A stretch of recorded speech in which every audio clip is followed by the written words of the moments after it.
அஸ்ஸலாமு அலைக்கும் வரஹ்மத்துல்லாஹி தஆலா வபரகாத்துஹு நஹ்மதுஹு வ நஸல்லி அலா ரசூலிஹில் கரீம். நம் வாழ்க்கையிலே பலவிதமான தேவைகளுக்காக பலவிதமான சூழல்களுக்காக வீட்டிலிருந்து புறப்படுகிறோம். குறிப்பாக வியாபாரத்திற்காக, தொழிலுக்காக என்று பல நோக்கங்களுக்காக வெளியேறக்கூடிய நாம் நாயகம் ஸல்லல்லாஹு அலைஹி வஸல்லம் அவர்கள் சொல்லித்தந்த இந்த ஒரு துஆவை ஓதிவிட்டு, இந்த ஒரு திக்ரை சொல்லிவிட்டு வீட்டிலிருந்து நாம் புறப்பட்டோம் என்று சொன்னால் எதற்காக செல்கிறோமோ அத்துணைகளும் மிகப்பெரிய வெற்றியோடு நமக்கு வந்து சேரும் என்பதாக உஸ்மான் ரதியல்லாஹு அன்ஹு அவர்கள் அறிவிக்கக்கூடிய நபியவர்களின் வார்த்தையை நம்மால் காண முடிகிறது. வியாபாரத்திற்காக புறப்பட்டால் வியாபாரங்கள் வெற்றியாக முடியும். ஏதாவது ஒரு நல்ல காரியங்களை செய்வதற்காக புறப்பட்டால் அந்த நல்ல காரியங்கள் சிறப்பாக நடந்து முடியும்.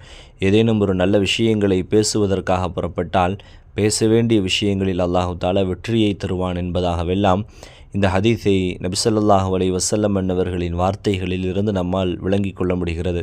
அந்த துஆவை இப்பொழுது நான் உங்களுக்கு ஸ்கிரீனிலே பதிவு செய்கிறேன்.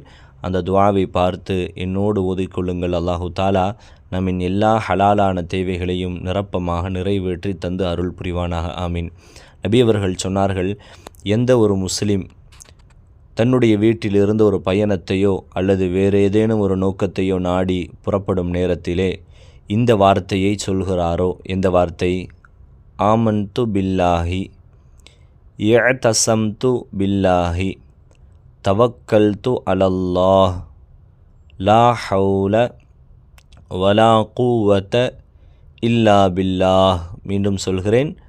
ஆமன்து பில்லாஹி, இஅ்தஸம்து பில்லாஹி, தவக்கல்து அலல்லாஹ், லா ஹவுல வலா குவத இல்லா பில்லாஹ் என்று யார் சொல்லிவிட்டு செல்கிறாரோ அல்லாஹு தஆலா இல்லா ருஸிக கைர தாலிகல் மஹ்ரஜ், எதற்காக அவர் வெளியேறுகிறாரோ அதில் சிறந்ததை அவருக்கு அல்லாஹ் கொடுக்காமல் இருப்பதில்லை, நிச்சயம் கொடுக்கிறான் என்பதாக நபிகள் நாயகம் முஹம்மது ரசூலுல்லாஹி ஸல்லல்லாஹு அலைஹி வஸல்லம் அவர்கள் சொன்ன ஹதீஸை உஸ்மான் பின் அஃபான் ரலியல்லாஹு அன்ஹு அவர்கள் அறிவிக்கிறார்கள். அஹமதிலே இந்த ஹதீஸ் 471வது ஹதீஸாக பதிவு செய்யப்படுகிறது. இந்த துஆவை உங்களுடைய வீட்டிலிருந்து நீங்கள் புறப்படும் பொழுது நீங்கள் ஓதி பாருங்கள். எல்லாம் சிறப்பாக, சிறந்ததாக, உயர்ந்ததாக அமைந்துவிடும்.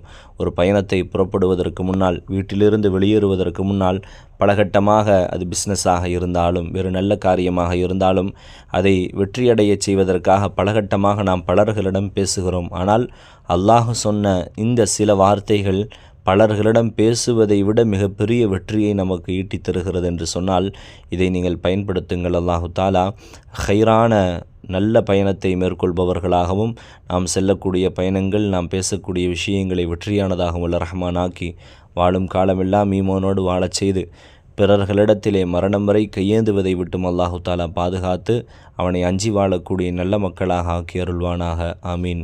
வ ஆஹிரு தஅவானா அல்ஹம்துலில்லாஹி ரப்பில் ஆலமீன். அஸ்ஸலாமு அலைக்கும் வரஹ்மத்துல்லாஹி தஆலா வபரகாத்துஹு.